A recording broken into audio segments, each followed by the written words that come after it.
My favorite movie of all time came out in 1999. This movie was legendary. I mean, like when the protagonist dodges the bullets in slow motion and he does that. I'm talking about The Matrix. This is like my favorite movie, and this movie will never be topped. So for the last 27 years, I have watched this movie countless times. I had my kids watch it countless times. I talk about it so much because what? It's my favorite. And I never thought it could be topped up until 2 weeks ago. It was topped by a movie I have watched in the cinemas 3 times, and I'm thinking about going to watch it a 4th time. And it's only been out 2 weeks. What movie am I talking about? I'm talking about the Odyssey. I'm talking about Christopher Nolan's Odyssey. This is now my favorite movie. And you say why? It's because obviously it's masterfully told. But if you think about what is an Odyssey is a journey, right? A person is on a journey. And in this movie, it's a book, by the way, so maybe if you don't like movies, you can read the book. It's a book.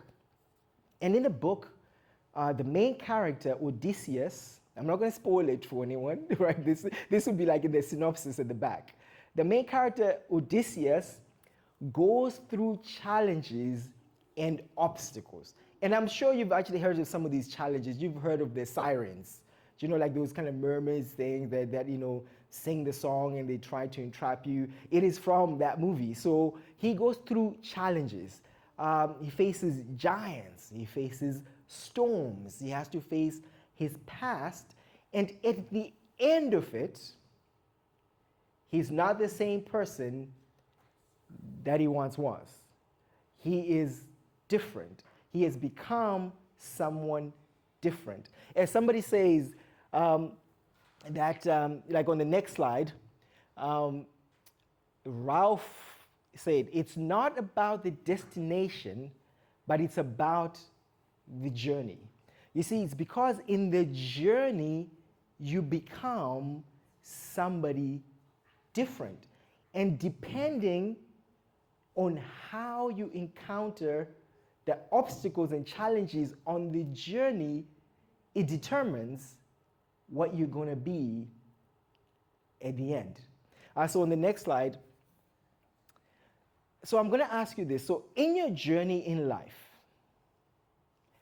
are you sleepwalking through your journey? Are you sleepwalking to the point that when you get to the end, what you become is what you hated? How many times have some of us said, I will never be like my father. I will never be like my mom. I'll never be like my brother. I'll never be fill in the blank. You saw something in them that you did not want for your life. But fast forward a couple of years, you have the same temper, you have the same tone, you have the same silence, you have the same patterns in your life.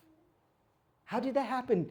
The very thing that you did not want to be, you are that. The very same thing you said, when I grow up, this will not be in my marriage. When I grow up, I will not work this way. When I grow up, my friendships will not be this way. But you ended up just being that very thing. Might it be in your odyssey, in your journey in life, you have slipped, you've been sleepwalking and not engaging in those storms in life in a way that's going to make you a better person. So in the next slide, I want to make it a distinction here between what I call influencing factor, what I'm calling influencing factors, and what I'm calling decisions. Right? So an example of influencing factors is your family history. The family that you're born into, you did not decide it, whether that family is healthy or dysfunctional. Where you grew up, when you grew up, where you live, what happens to you. All these things, they are influencing factors, but they don't make the decision. So that's why you can have the same two people grow up in the same family, the same environments, the same patterns, and they become different people. It is all to do with how you engaged with the influencing factors in your life. So for instance, on the next slide, I now want us to, the reason I bring that up is I want us to look at Jacob's family. All right, Jacob family, he had 12 sons and one daughter called Dinah. One of those sons was Joseph, of course, and then you've got the many brothers. But I want us to examine how is it that the brothers came to the point where they were willing to kill their brother. And they were willing to kill him. Like they actually had to downgrade it. First, they were going to kill him outright. And then they downgraded to, let's not kill him outright. Let's kill him by just putting him in a pit. But they were still wanting to kill him. They were just going to kill him by starvation.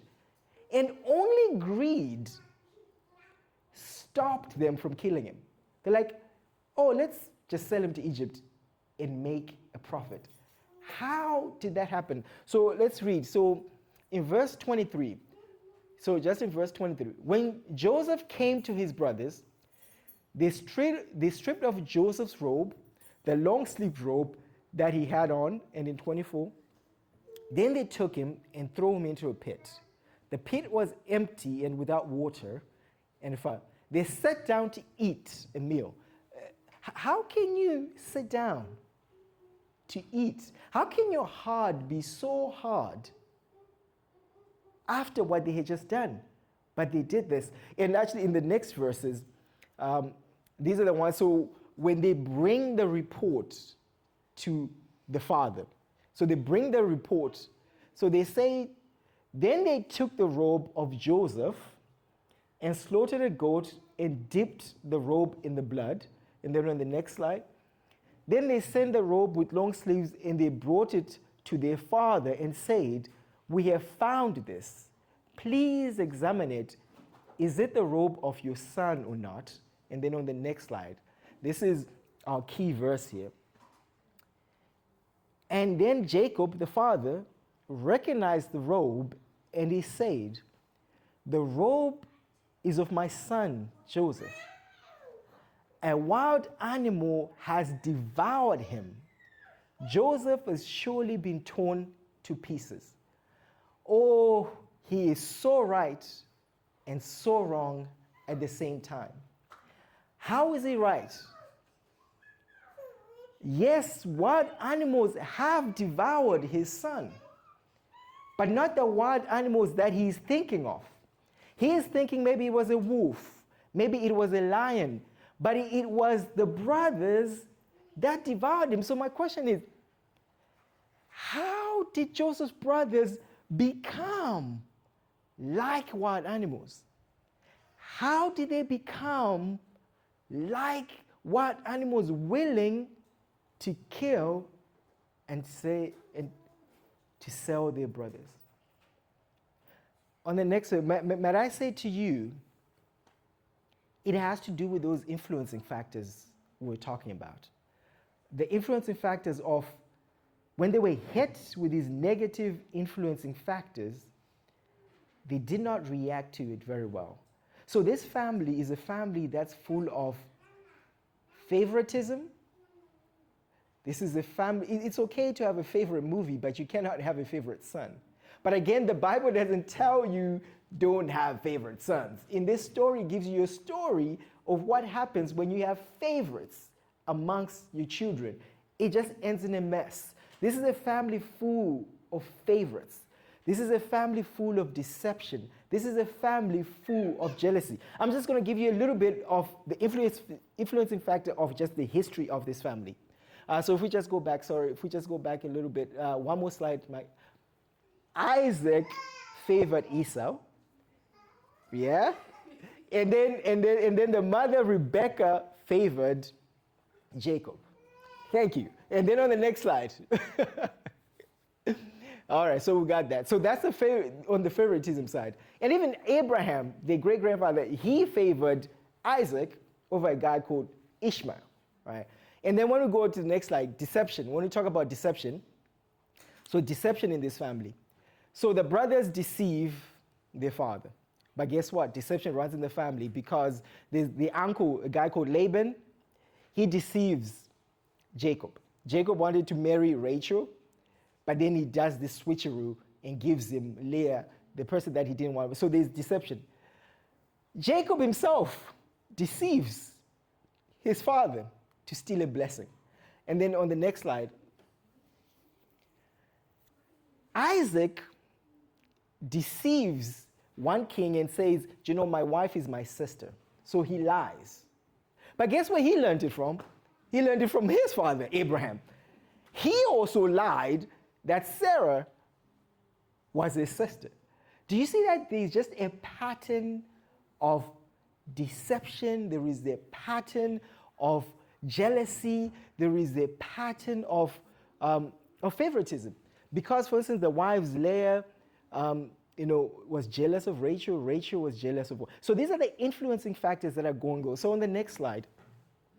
So I want to then ask you of, when you look at your life, what influencing factors are happening in your life? And are you aware of what these influencing factors are?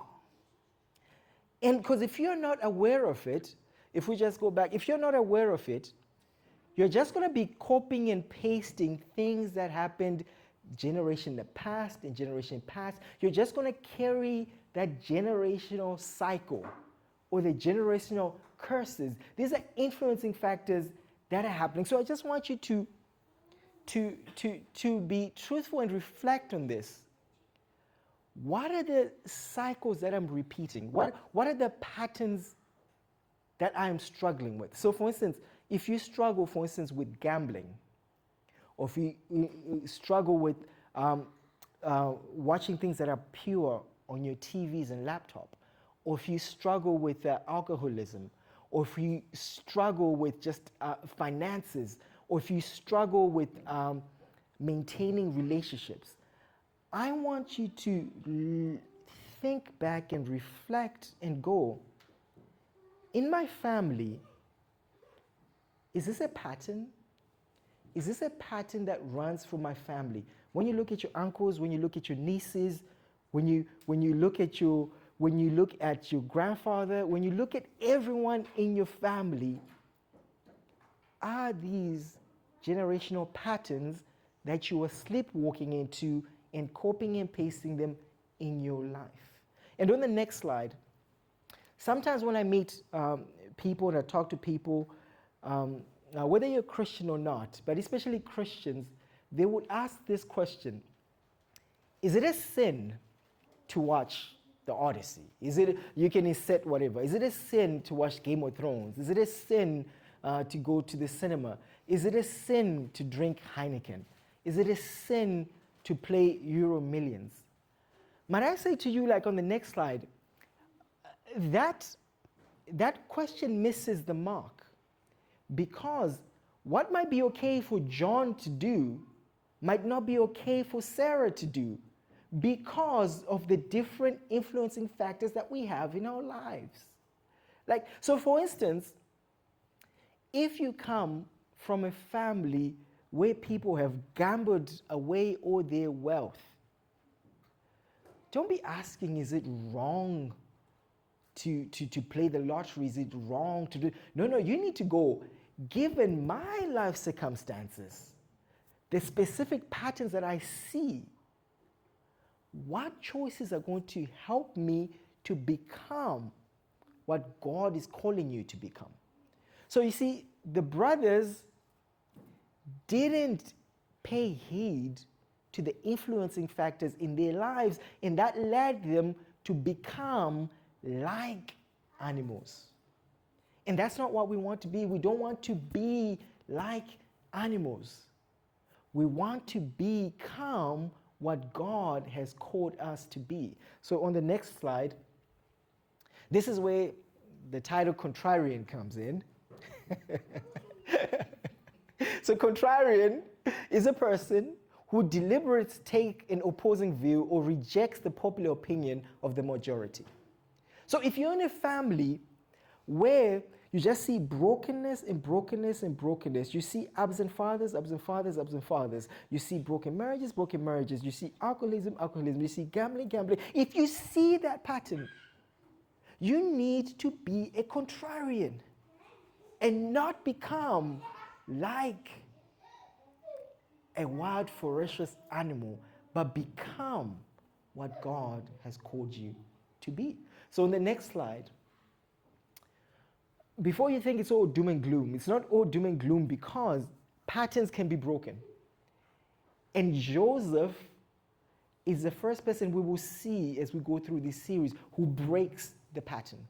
He breaks the pattern of deception. He breaks the pattern of hatred. He breaks these generational patterns so that the people after him have better patterns to follow. So don't think it's all doom and gloom that you just sleepwalk into these things. There is hope. The evangelist Billy Graham says this: no matter who you are or what your life has been like so far, the rest of your life's journey can be different. With God's help, you can begin again. You don't have to succumb to these patterns. And then on the next slide. So that's why in the next 4 or 5 weeks, we're not committing to 4 or 5, so 4 or 5 weeks, we'll see. We're going to be looking at Joseph's life. We're going to see that God is shaping people to become different. And even in that, we're going to see the brothers themselves are going to come to a point where they're going to change from behaving like wild animals to be something different when they witness what Joseph becomes. So we're saying this is a series about becoming. We don't want to be wild animals. We want to be people who are shaped by God. We're going to be people who are not, we're going to break the pattern. We're going to be contrarians. The past does not define us. It does not rule us. It does not have mastery over us. We're going to be people who choose integrity. We're going to be people who are going to be faithful in suffering. And we're going to be people of true repentance. And we're going to be people who forgive. And then I want to go on the next slide. This series is about God is more interested in who you're becoming than where you are going. Sometimes as Christians, we think about heaven, we think about the destination of heaven, and there is a place for that. But God is more interested in who you become on that journey. Otherwise, you're going to hate it in heaven. Right? If you're if you're not sanctified, if you do not become Christ-like, you're going to get to heaven and there are going to be people like Jesus and you're going to hate it over there because you have not walked your odyssey, your journey well. So we need to become who God is calling us to be and not be wild animals. And on the next slide,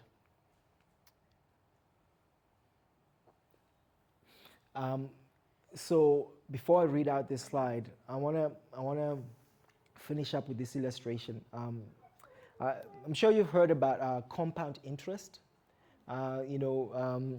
Who's it that said it? Either Einstein or Benjamin Franklin, one of them, say that compound interest is the eighth wonder of the world. So the person who doesn't understand it will pay it, and the person who understands it will gain from it. But the thing is, when we think about compound interest, we usually think about in financial terms. and that's okay.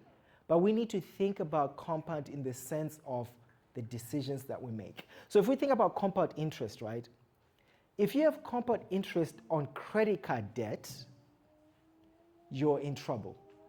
Because you borrow 5,000, and let's say you just pay the minimum, the 5,000 doesn't seem to ever go down, right? It's like it goes up and up and up and up. Why? Because you are paying for compound interest. Or maybe you borrowed a loan for something, like you got a mortgage.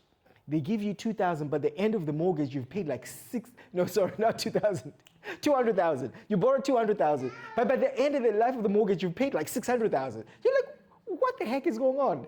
Compound interest. Compound interest is what's going on, right? It's interest upon interest upon interest. But here's the thing. If you're a savvy investor, you can apply the same principle of compound interest to your savings. If you invest in shares in companies, those shares keeps growing. Oh my goodness, if you have bought Amazon in like 2000, when everything was like the world was crashing, you'd be a gazillionaire right now. Why? What's happening? Compound interest. So I want us to think the same thing when it comes to our decisions. And I want to ask you this. Who you become tomorrow is simply the compound interest on the small choices you make today. In light of the influencing factors. I didn't put that because then it would be too long. So you're always going to have those influencing factors, be it family, be it where you live, be between the environment you find yourself, you're always going to have that. But you need to make decisions that compounds for you. Not decisions that compounds for the house, for the casino. Make decisions that compound for you. I believe that's the last slide. Is there another slide, Micah? Okay. Are your choices compounding for you? Are they compounding against you? Like literally, this is how you break generational cycles, generational dynamics. You see them, so you see what you don't want to be. That's the destination. But honestly, how you get to not be that you do not want to be is through daily choices. Because if you're not wise in the daily choices, I guarantee you, in years' time, you'll be the person that you did not want to be. I believe this is the last one. Is there another slide? No. All right. So I'll just pray for us to finish. So we're really excited about this series because sometimes we preach in isolation, but this is going to be actually a story. So we left Joseph being sold in slavery. We're going to pick up from there and actually follow his journey and actually see that he himself becomes something else. So becoming is not necessarily that you're moving away from sin. It could just be moving away from, it could just be growing. Think about Joseph. He hadn't done anything sinful, but I might say he was unwise. Like just in the sense of, when you get dreams, this is also an aside. This is a bonus, by the way. You can take this to the bank. If you have a dream right now, if it's in its infancy, don't tell people. Like when it's still new, right? You're trying to start a new company, you're trying to go back to college, you're trying to do something, it's still a dream, it's still new.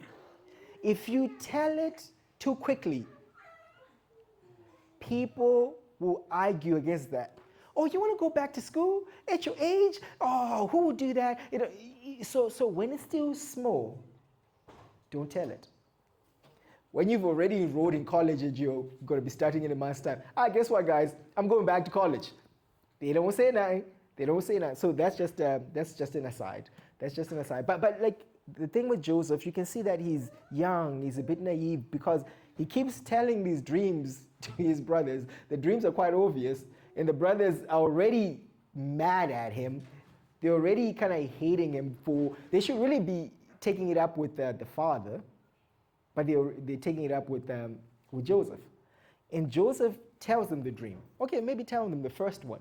But when the second one happens, maybe don't tell him that the sun and the moon and the stars will bow down to me, right? Just kind of keep that to yourself. And then when that happens, you're like, guys, I actually had a dream.